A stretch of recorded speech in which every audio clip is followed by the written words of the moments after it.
안녕하세요, 여러분. 오늘은 한국 문화에 관심이 있는 분들이 재미있게 들을 수 있는 이야기를 준비했습니다. 혹시 여러분은 미신을 믿나요? 아마 어떤 사람은 나는 전혀 안 믿어라고 말할 수도 있고, 어떤 사람은 조금은 믿는 편이야 라고 말할 수도 있을 것 같습니다. 그런데 사실 미신은 우리가 생각하는 것보다 우리 생활 가까이에 있습니다.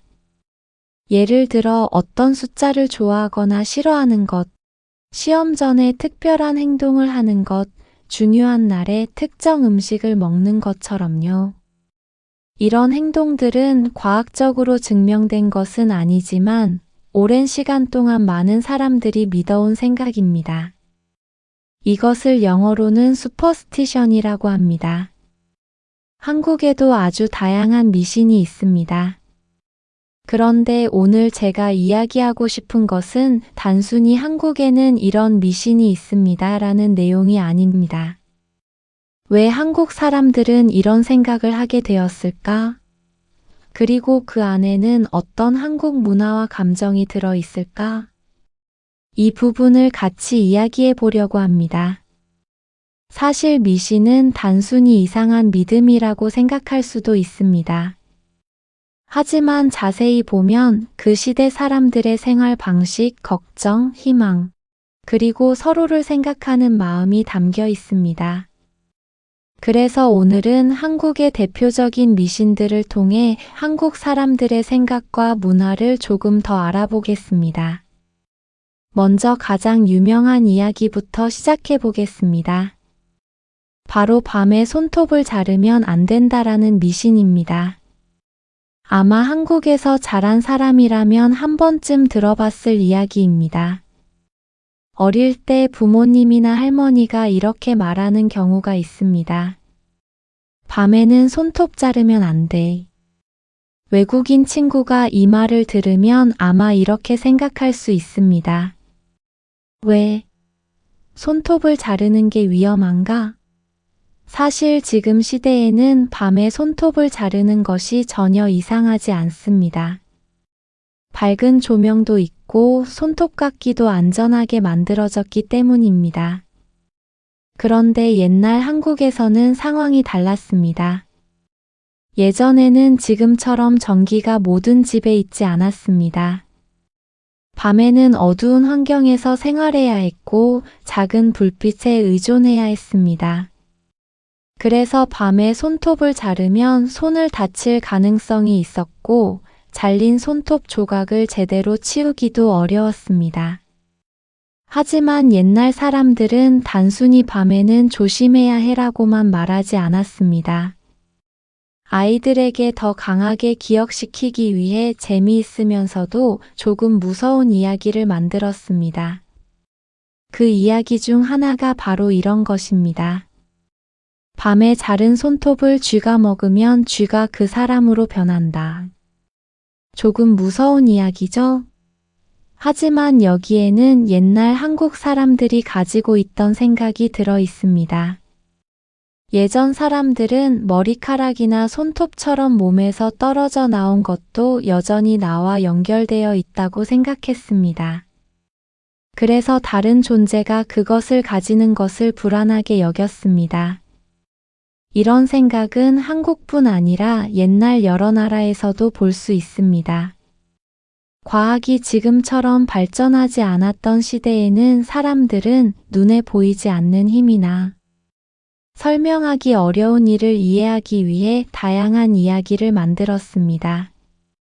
그렇다면 지금 한국 사람들은 정말 이 미신을 믿을까요? 대부분은 그렇지 않습니다. 현대 한국 사람들은 그냥 옛날 이야기야라고 생각하는 경우가 많습니다. 하지만 이 이야기가 완전히 사라지지 않은 이유는 무엇일까요? 그 이유는 이 안에 한국인의 생활 방식이 들어있기 때문입니다.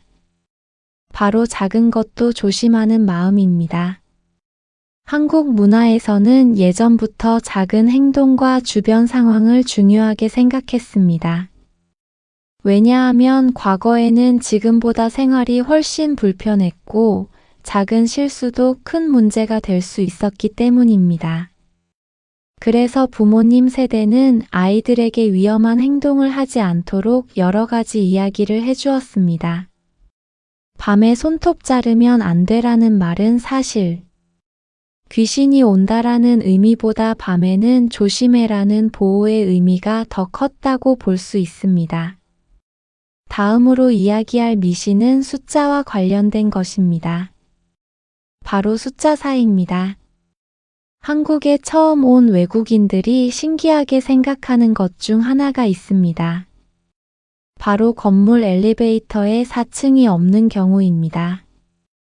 예를 들어 버튼을 보면 1층, 2층, 3층 다음에 5층이라고 되어 있는 경우가 있습니다. 그러면 외국인들은 보통 이렇게 질문합니다. 왜 4층이 없어요? 그 이유는 한국어 발음과 관련이 있습니다. 한국어에서 숫자 4는 4라고 발음합니다. 그런데 한자 문화권에서는 사라는 발음이 죽음을 의미하는 한자와 같은 소리를 가지고 있습니다. 쉽게 말하면 숫자 4의 소리가 죽음이라는 단어를 떠올리게 하는 것입니다. 그래서 예전 한국 사람들은 숫자 4를 조금 불편하게 생각했습니다. 특히 병원이나 장례와 관련된 장소에서는 더 조심했습니다. 아픈 사람이 있는 병원에서 죽음을 떠올리는 숫자를 사용하는 것이 좋지 않다고 생각했기 때문입니다. 그런데 여기서 중요한 점이 있습니다. 한국 사람들이 숫자 4를 무서워한다고 해서 모두 진짜라고 믿는 것은 아닙니다. 많은 사람들은 그냥 문화적인 습관으로 받아들입니다. 예를 들어 외국인이 왜 4층이 없어요? 라고 물으면 한국 사람들은 대부분 웃으면서 이유를 설명해 줍니다. 아, 한국에서는 4가 조금 불편한 숫자예요. 이 정도의 느낌입니다. 이 미신에서 볼 수 있는 한국 문화는 바로 마음입니다. 한국에서는 실제 사실뿐만 아니라 사람들이 어떻게 느끼는지도 중요하게 생각하는 경우가 많습니다. 예를 들어 어떤 숫자가 과학적으로 아무 문제가 없어도 누군가 불편하게 느낀다면 그것을 배려해 주는 것입니다. 이것은 한국 사회에서 자주 보이는 특징입니다. 상대방의 기분, 감정, 생각을 중요하게 생각하는 문화입니다.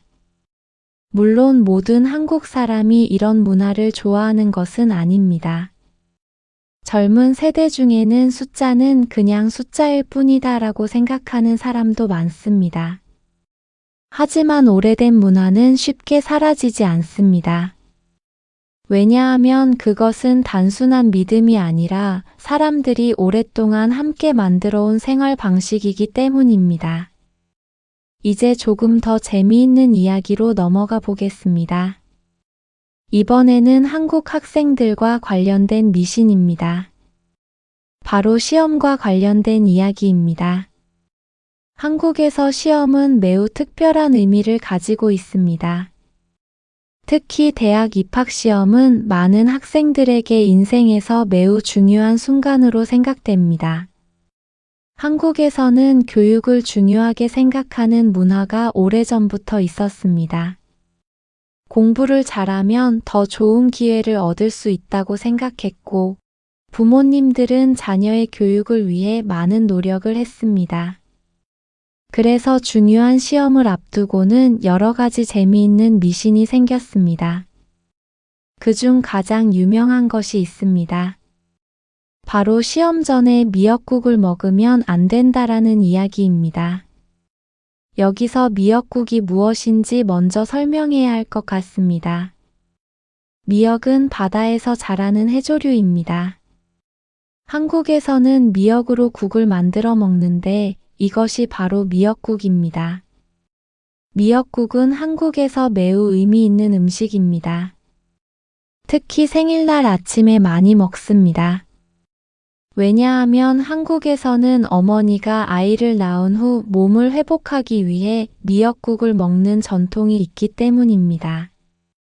그래서 미역국은 가족, 생명, 감사함을 상징하는 음식입니다. 그런데 왜 시험 전에는 먹지 않을까요? 그 이유는 미역의 특징 때문입니다. 미역은 물속에서 흔들리고 미끄러운 느낌이 있습니다. 그리고 한국어에서 미끄러지다라는 말은 시험에 떨어진다는 의미로도 사용됩니다. 예를 들어 대학에 합격하지 못하면 시험에서 미끄러졌다라고 표현하기도 합니다. 그래서 미역국을 먹으면 시험에서 미끄러진다라는 미신이 생긴 것입니다. 하지만 재미있는 점은 평소에는 아주 좋은 음식인 미역국이 시험 앞에서는 피해야 하는 음식이 된다는 것입니다. 이것은 한국어의 말장난과 문화가 연결된 사례라고 볼 수 있습니다. 시험과 관련된 이야기를 조금 더 해보겠습니다. 그렇다면 한국 사람들은 시험 전에 무엇을 먹을까요? 대표적인 음식이 바로 엿과 찹쌀떡입니다. 외국인 친구들에게 설명하면 조금 재미있게 느껴질 수 있습니다. 왜 시험 전에 달콤한 사탕이나 떡을 선물하지? 라고 생각할 수도 있습니다. 그런데 여기에도 한국어의 의미가 숨어 있습니다. 엿과 찹쌀떡은 공통점이 있습니다. 바로 끈적끈적하다는 것입니다. 한국어에는 붓다라는 표현이 있습니다. 원래 의미는 두 물체가 서로 붙는다는 뜻입니다.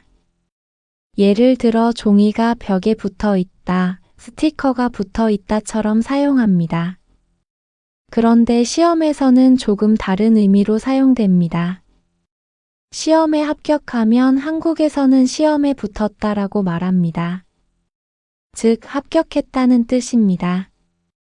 그래서 한국 사람들은 시험을 보는 사람에게 엿이나 찹쌀떡을 주면서 이렇게 말합니다. 시험에 착 붙어. 이 말은 시험에 꼭 합격해. 라는 응원의 의미입니다. 외국에서는 시험 전에 특별한 음식을 주는 문화가 없는 경우도 있기 때문에 조금 신기하게 느껴질 수 있습니다. 하지만 한국에서는 음식이 단순히 먹는 것이 아니라 마음을 전달하는 방법이 되기도 합니다. 예를 들어 누군가 아프면 죽을 만들어주고 힘든 일이 있으면 따뜻한 음식을 챙겨주는 것처럼 음식에는 감정이 들어 있습니다. 이런 문화를 이해하려면 한국의 정이라는 개념을 알아야 합니다. 정은 영어로 정확하게 하나의 단어로 번역하기 어려운 한국의 감정입니다. 쉽게 설명하면 사람 사이에서 오랫동안 쌓이는 따뜻한 마음입니다. 처음 만난 사람에게 느끼는 친절함보다는 가족이나 친구, 오래 알고 지낸 사람 사이에서 생기는 깊은 연결이라고 할 수 있습니다. 그래서 부모님이 시험을 보는 자녀에게 엿을 사주는 행동은 단순히 운이 좋아지라고 주는 물건이 아닙니다. 그 안에는 이런 마음이 있습니다. 네가 노력한 것을 알고 있어. 잘했으면 좋겠어. 나는 항상 너를 응원하고 있어. 이런 감정이 들어있는 것입니다. 그래서 한국의 미신을 볼 때는 겉으로 보이는 행동만 보면 이해하기 어려울 수 있습니다. 왜 이런 음식을 먹지? 왜 이런 숫자를 피하지? 라고 생각할 수 있지만 그 안에는 사람을 걱정하고 응원하는 마음이 있는 경우가 많습니다. 이제 꿈과 관련된 미신 이야기를 해보겠습니다. 한국에서는 꿈을 꽤 특별하게 생각하는 문화가 있습니다. 물론 지금 한국 사람들이 모두 꿈이 미래를 알려준다고 믿는 것은 아닙니다. 하지만 재미로 꿈의 의미를 찾아보거나 좋은 꿈을 꾸면 기분 좋게 생각하는 사람이 많습니다. 한국에서는 좋은 꿈을 길몽이라고 합니다. 여기서 길은 좋은 운이라는 의미이고 몽은 꿈이라는 뜻입니다. 반대로 좋지 않은 꿈은 흉몽이라고 합니다. 그중 가장 유명한 좋은 꿈은 바로 돼지 꿈입니다. 한국에서는 돼지가 나오는 꿈을 좋은 꿈이라고 생각하는 경우가 많습니다. 왜 돼지일까요? 이것은 한국의 옛날 생활과 관련이 있습니다. 예전 한국은 농업 중심의 사회였습니다. 많은 사람들이 농사를 지으며 살았고 동물은 생활에서 매우 중요한 역할을 했습니다. 그중 돼지는 특별한 의미가 있었습니다. 돼지는 한 번에 여러 마리의 새끼를 낳고 잘 성장하는 동물이었습니다. 그래서 사람들은 돼지를 풍요와 연결했습니다. 풍요라는 말은 부족하지 않고 넉넉한 상태를 의미합니다. 먹을 것이 많고 돈이 있고 생활이 안정적인 상태입니다. 그래서 돼지는 돈과 행운이 상징이 되었습니다. 재미있는 점은 한국에서는 실제로 돼지 꿈을 꾼 뒤 복권을 사는 사람도 있다는 것입니다. 물론 모든 사람이 진심으로 믿는 것은 아닙니다. 그냥 좋은 꿈을 꿨으니까 한번 해볼까? 하는 재미입니다. 친구가 좋은 일이 생겼을 때 농담으로 이렇게 말하기도 합니다. 너 어제 돼지 꿈 꿨어?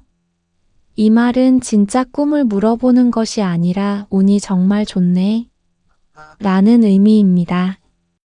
반대로 한국에서 조금 무섭게 생각하는 꿈도 있습니다. 대표적인 것이 이가 빠지는 꿈입니다.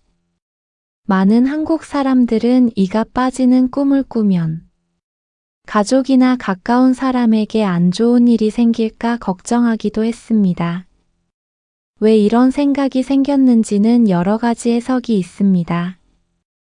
이는 사람의 몸에서 중요한 부분이고 빠지는 모습은 무언가를 잃는 느낌을 줍니다. 그래서 예전 사람들은 이것을 불안한 상황과 연결해서 생각했습니다. 하지만 현대에는 이런 꿈을 심각하게 받아들이지 않는 사람도 많습니다. 그냥 스트레스가 있거나 걱정이 많을 때 이런 꿈을 꿀 수 있다고 생각합니다. 여기서 중요한 것은 한국 사람들이 꿈을 바라보는 방식입니다. 한국 문화에서는 예전부터 보이지 않는 것에 의미를 부여하는 경우가 있었습니다. 예를 들어 자연의 변화, 날씨, 꿈, 운 같은 것들입니다. 왜냐하면 과거 사람들에게 미래는 지금보다 훨씬 예측하기 어려운 것이었기 때문입니다. 농사를 지을 때 비가 언제 오는지, 계절이 어떻게 변하는지는 삶과 직접 연결되어 있었습니다. 그래서 사람들은 자연과 자신의 삶 사이에서 의미를 찾으려고 했습니다. 꿈이나 미신은 미래를 완벽하게 알려주는 것이 아니라 알 수 없는 미래에 대한 불안을 조금 줄여주는 역할도 했습니다. 좋은 꿈을 꿨으니까 좋은 일이 생길 거야. 이런 생각은 사람에게 긍정적인 힘을 줄 수 있습니다. 이제 조금 다른 종류의 미신을 이야기해 보겠습니다. 이번에는 집과 관련된 미신입니다. 한국에서는 예전부터 집을 매우 중요하게 생각했습니다. 집은 단순히 잠을 자는 공간이 아니라 가족이 함께 생활하는 가장 중요한 장소였습니다. 그래서 집을 선택하거나 이사를 할 때도 여러 가지 믿음이 있었습니다. 그중 유명한 것이 바로 손 없는 날입니다. 아마 한국 사람이 아니면 처음 들었을 때 가장 이해하기 어려운 표현 중 하나일 수 있습니다. 손이 없다? 사람의 손이 없다는 뜻일까요? 아닙니다. 여기서 손은 사람의 손핸드이 아니라 옛날 사람들이 생각했던 나쁜 기운이나 방해하는 존재를 의미합니다. 한국의 전통적인 믿음에서는 어떤 날에는 나쁜 존재가 돌아다니면서 사람들에게 해를 준다고 생각했습니다. 그런데 그런 존재가 없는 날을 손 없는 날이라고 했습니다. 그래서 이날에는 이사를 하거나 결혼 같은 중요한 일을 하면 좋다고 생각했습니다. 지금도 한국에서는 이사 날짜를 정할 때 손 없는 날을 찾아보는 사람들이 있습니다. 물론 현대 한국 사람들이 모두 이것을 믿는 것은 아닙니다. 하지만 재미있는 점은 미신이라고 생각하면서도 어느 정도 신경 쓰는 사람들이 있다는 것입니다. 왜 그럴까요? 이것은 한국 사람들이 새로운 시작을 할 때 좋은 마음으로 시작하고 싶어 하는 심리와 연결됩니다. 이사라는 것은 단순히 집을 옮기는 일이 아닙니다. 새로운 환경, 새로운 생활의 시작입니다. 그래서 사람들은 좋은 날에 시작하면 더 좋지 않을까? 라고 생각하게 됩니다. 이런 마음은 한국뿐 아니라 전 세계 여러 문화에서도 볼 수 있습니다. 사람은 누구나 중요한 순간에는 조금 더 좋은 기운을 받고 싶어 하기 때문입니다. 한국의 집과 관련된 미신 이야기를 조금 더 해보겠습니다. 한국에서는 집의 위치나 방향도 중요하게 생각했던 시기가 있었습니다. 특히 옛날에는 집을 지을 때 어디에 집을 지어야 좋은가를 매우 중요하게 생각했습니다. 이와 관련된 전통적인 생각이 바로 풍수입니다. 풍수라는 말은 조금 어려워 보이지만 쉽게 설명하면 주변 환경과 사람의 삶이 연결되어 있다고 보는 생각입니다. 예를 들어 산이 뒤에 있고 물이 앞에 있는 장소가 좋은 곳이라고 생각했습니다. 왜냐하면 산은 바람을 막아주고 물은 생활에 필요한 자원을 제공했기 때문입니다. 옛날 사람들에게 좋은 환경은 곧 안전한 생활과 연결되었습니다. 그래서 좋은 위치에 집을 지으면 가족이 건강하고 행복하게 살 수 있다고 생각했습니다. 이것은 단순히 미신이라고만 보기는 어렵습니다. 왜냐하면 그 안에는 실제 생활 경험도 들어있기 때문입니다. 예전에는 난방시설이나 건축 기술이 지금처럼 발달하지 않았습니다. 그래서 집의 위치, 방향, 주변 환경이 생활에 큰 영향을 주었습니다. 예를 들어 햇빛이 잘 들어오는 집은 겨울에 따뜻했고 바람을 잘 막아주는 위치는 생활하기 편했습니다. 이런 경험들이 시간이 지나면서 하나의 믿음과 문화가 된 것입니다. 지금도 한국에서는 집을 구할 때 집의 방향을 신경 쓰는 사람들이 있습니다. 특히 남향집을 좋아하는 경우가 많습니다. 남향이라는 것은 집의 창문이 남쪽을 향하고 있다는 뜻입니다. 왜 남향을 좋아할까요? 한국은 계절 변화가 뚜렷한 나라입니다. 겨울에는 춥고 여름에는 덥습니다. 남쪽을 향한 집은 햇빛을 많이 받을 수 있기 때문에 겨울에 따뜻하고 밝은 장점이 있습니다. 그래서 남향집은 예전부터 좋은 집의 조건으로 여겨졌습니다. 이것은 단순한 미신이라기보다 생활 속 경험에서 나온 문화라고 볼 수 있습니다. 한국의 미신을 보면 이런 경우가 많습니다. 완전히 근거 없는 이야기라기보다 옛날 사람들의 생활 방식과 생각이 섞여 있는 경우가 많습니다.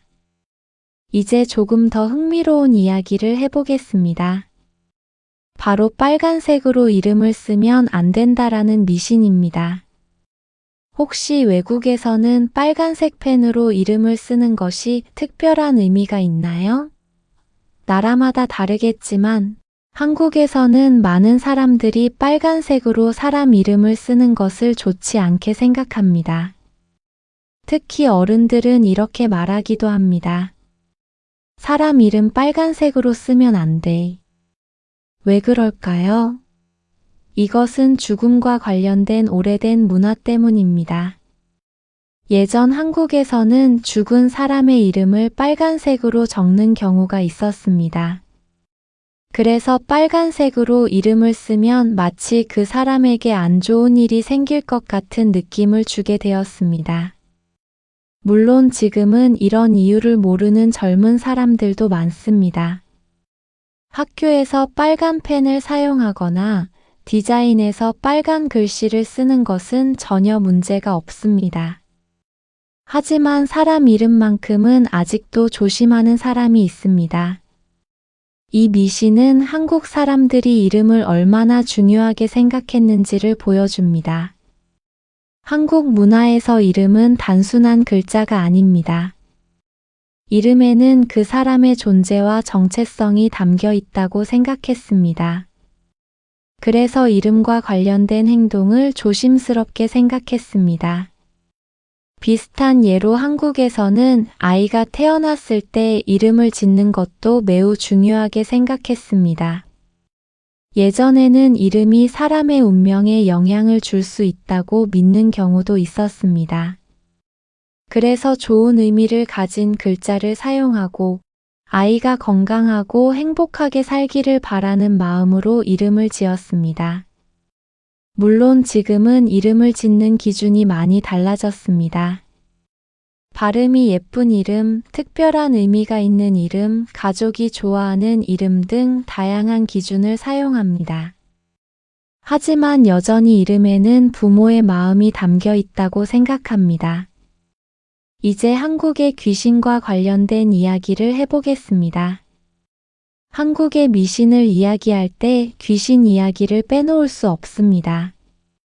외국에서도 귀신 이야기는 많지만 한국의 귀신 문화는 조금 특별한 부분이 있습니다. 한국에서 가장 유명한 귀신 중 하나는 처녀 귀신입니다. 처녀라는 말은 결혼하지 않은 젊은 여성을 의미합니다. 한국의 전통적인 이야기에서 처녀 귀신은 긴 검은 머리, 하얀 얼굴, 흰 옷을 입은 모습으로 많이 표현됩니다. 왜 이런 모습일까요? 여기에는 옛날 한국 사회의 모습이 들어 있습니다. 과거 한국에서는 결혼과 가족이 매우 중요한 가치였습니다. 특히 여성에게 결혼은 인생에서 매우 중요한 과정으로 여겨졌습니다. 그래서 결혼하지 못하고 죽은 여성의 영혼은 한이 남아있다고 생각했습니다. 여기서 한이라는 단어가 나옵니다. 한은 한국 문화를 이해할 때 매우 중요한 감정입니다. 영어로 정확하게 번역하기 어렵지만 쉽게 설명하면 이루지 못한 바람이나 깊은 슬픔이 마음속에 오래 남아있는 상태입니다. 예를 들어 너무 억울한 일을 당했거나 정말 원했던 것을 이루지 못했을 때 느끼는 깊은 감정입니다. 한국의 전통적인 귀신 이야기는 단순히 무서운 이야기가 아닙니다.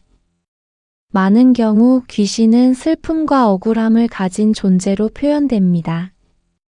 즉, 나쁜 존재라기보다 사연이 있는 존재로 나오는 경우가 많습니다. 이것은 한국 문화에서 다른 사람의 감정과 사연을 중요하게 생각하는 모습과 연결됩니다. 한국 드라마나 영화에서도 이런 특징을 볼 수 있습니다. 귀신이 등장하지만 단순히 사람을 괴롭히는 역할이 아니라 왜 그렇게 되었는지 이야기를 가지고 있는 경우가 많습니다. 물론 현대 한국에서는 귀신을 실제로 믿는 사람은 많지 않습니다. 하지만 공포 영화, 드라마, 전설 같은 형태로 귀신 이야기는 여전히 인기가 있습니다. 왜냐하면 이런 이야기는 단순한 무서움뿐 아니라 인간의 감정과 삶에 대한 이야기를 담고 있기 때문입니다. 이제 또 하나 재미있는 한국의 미신을 이야기해 보겠습니다. 바로 선풍기를 틀고 자면 위험하다라는 이야기입니다. 한국에 처음 온 외국인이 가장 놀라는 이야기 중 하나이기도 합니다. 어떤 한국 사람들은 예전에 이렇게 말했습니다.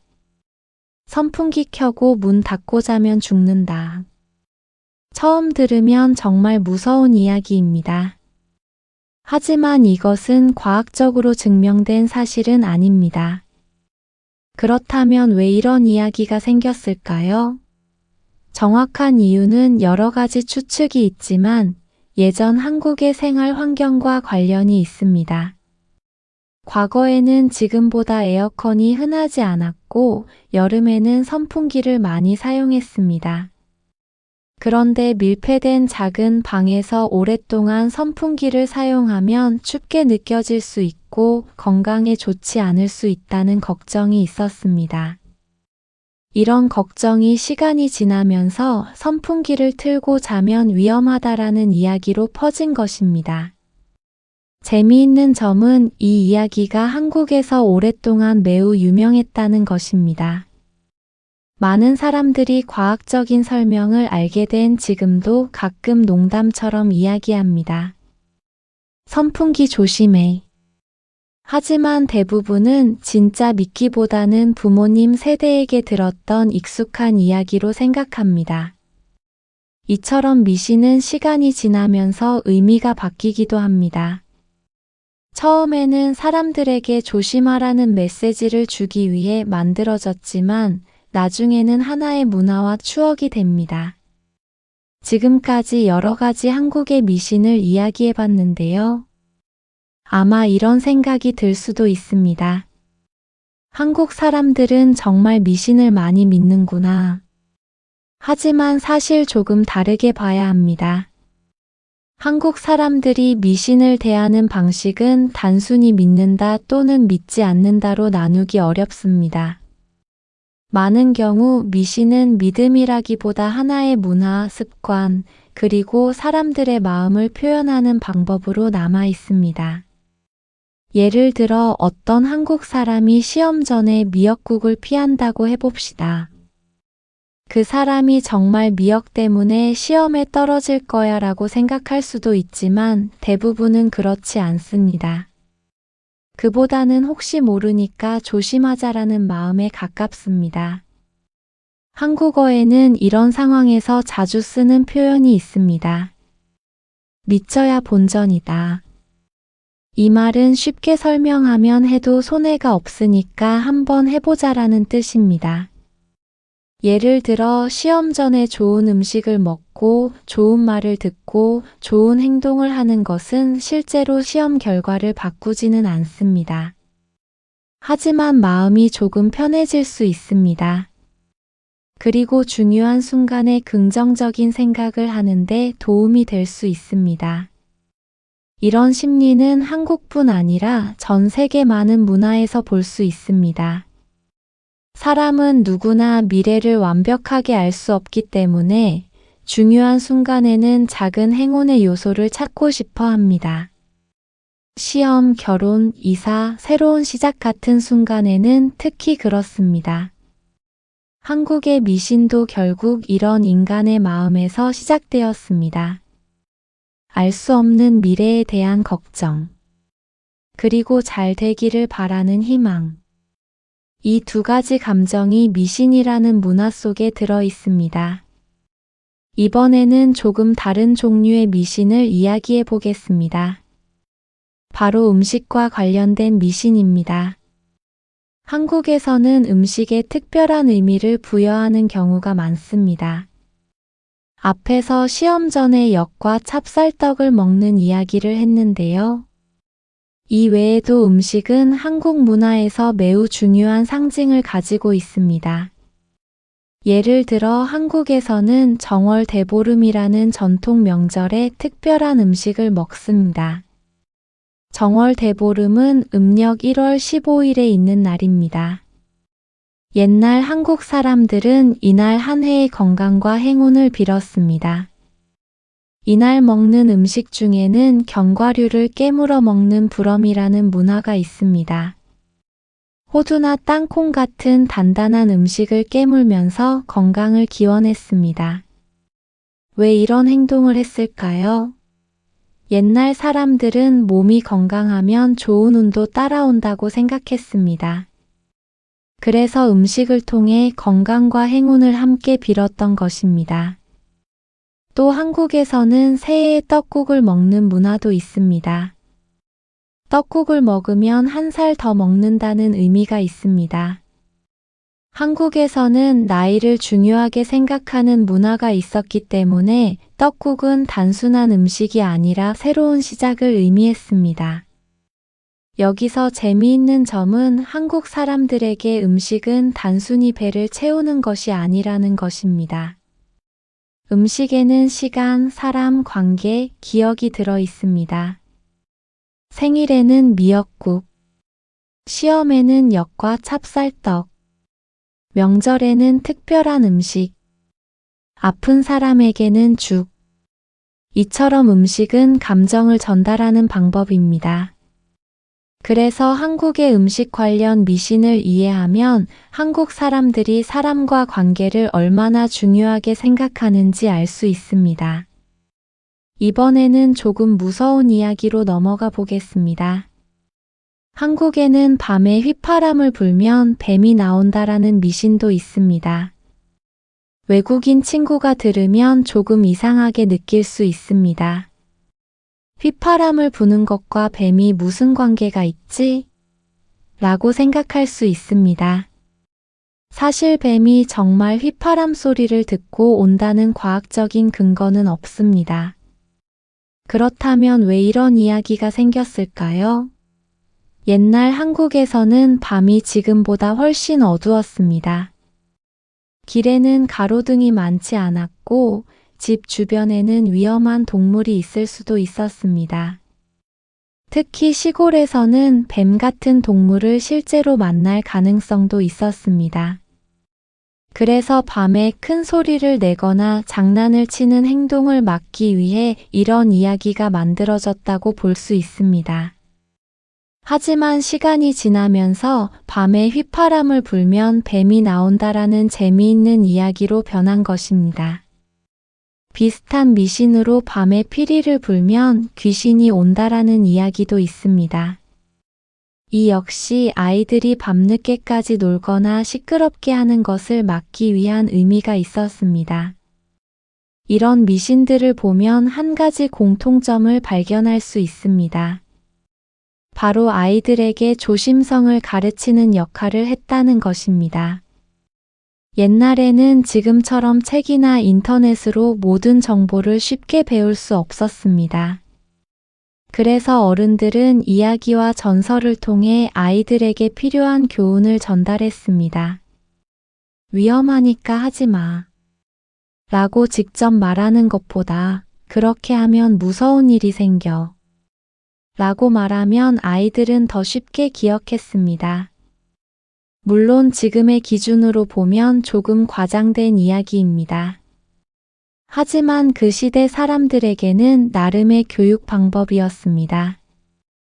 이제 마지막으로 한국 미신을 이해하는데 가장 중요한 부분을 이야기해 보겠습니다. 바로 운에 대한 생각입니다. 한국에서는 예전부터 운이라는 개념을 중요하게 생각했습니다. 좋은 운, 나쁜 운이라는 표현을 사용합니다. 하지만 한국에서 운은 단순히 아무 이유 없이 찾아오는 행운만 의미하지 않습니다. 노력과 운이 함께 필요하다고 생각하는 경우가 많습니다. 예를 들어 시험을 잘 보기 위해서는 당연히 공부를 해야 합니다. 하지만 중요한 날에는 운도 따라줘야 한다라고 말합니다. 이 말은 공부하지 않아도 된다는 뜻이 아닙니다. 사람이 노력할 수 있는 부분과 통제할 수 없는 부분이 있다고 생각하는 것입니다. 그래서 한국 사람들은 중요한 순간에 좋은 기운을 바라기도 합니다. 좋은 꿈을 꾸고 싶어 하고, 좋은 말을 듣고 싶어 하고, 좋은 음식을 먹고 싶어 합니다. 이것은 약해서 미신을 믿는 것이 아니라 불확실한 상황에서도 긍정적인 마음을 유지하려는 인간적인 모습이라고 볼 수 있습니다. 지금까지 한국의 여러 가지 미신에 대해 이야기해 봤습니다. 밤에 손톱을 자르면 안 된다는 이야기부터 숫자 4를 피하는 문화, 시험 전에 미역국을 피하는 이유, 돼지꿈, 손 없는 날, 귀신 이야기까지 정말 다양한 이야기를 살펴봤습니다.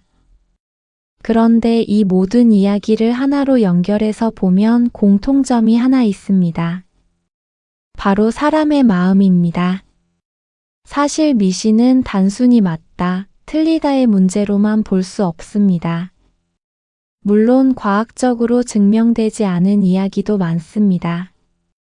하지만 그 안에는 그 시대 사람들이 어떤 것을 걱정했고 무엇을 중요하게 생각했는지가 담겨 있습니다.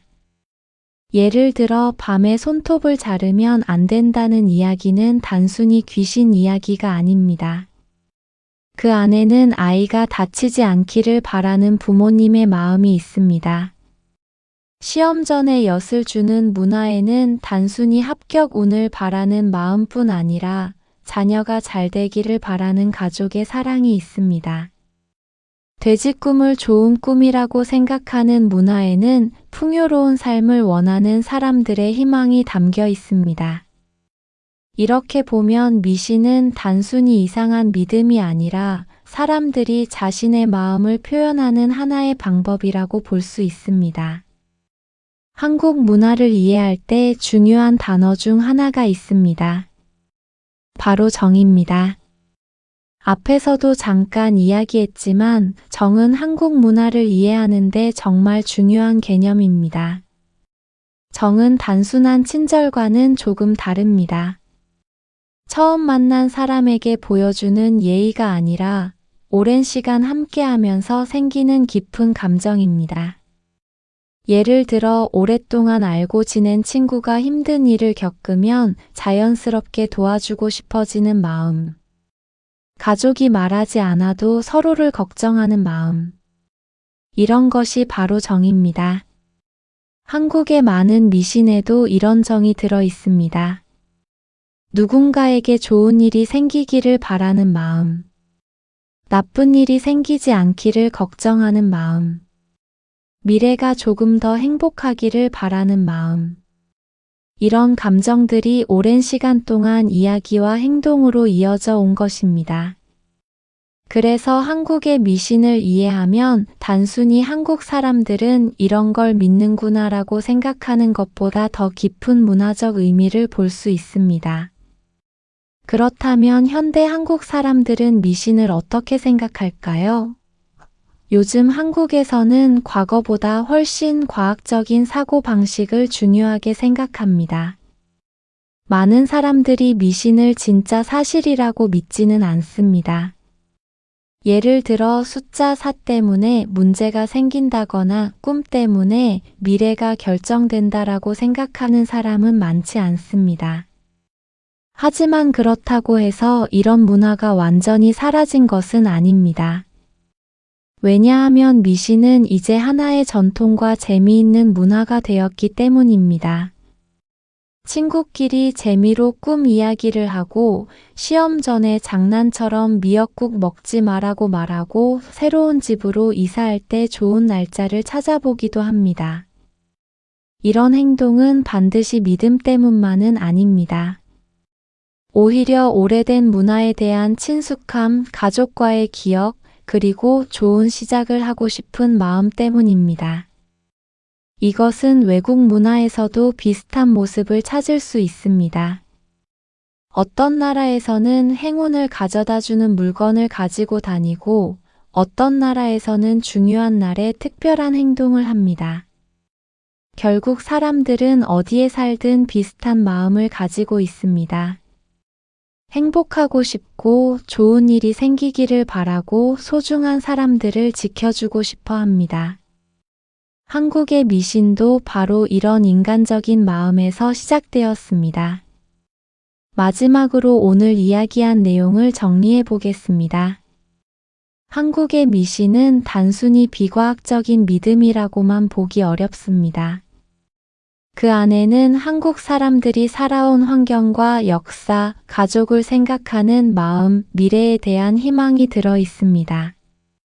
어떤 미신은 옛날 생활 방식에서 만들어졌고, 어떤 미신은 사람들의 불안한 마음을 위로하기 위해 생겼으며, 어떤 미신은 지금까지도 재미있는 문화로 남아 있습니다. 그래서 한국의 미신을 알면 한국 사람들이 무엇을 두려워했고 무엇을 소중하게 생각했는지 조금 더 이해할 수 있습니다. 혹시 여러분이 한국에 여행을 가거나 한국 친구를 만나게 된다면 이런 이야기를 한번 해보세요. 한국에서는 이런 미신이 있다면서요?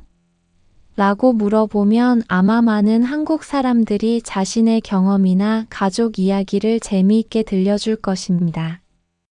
그리고 그 이야기 속에서 단순한 미신보다 더 중요한 것을 발견할 수도 있습니다.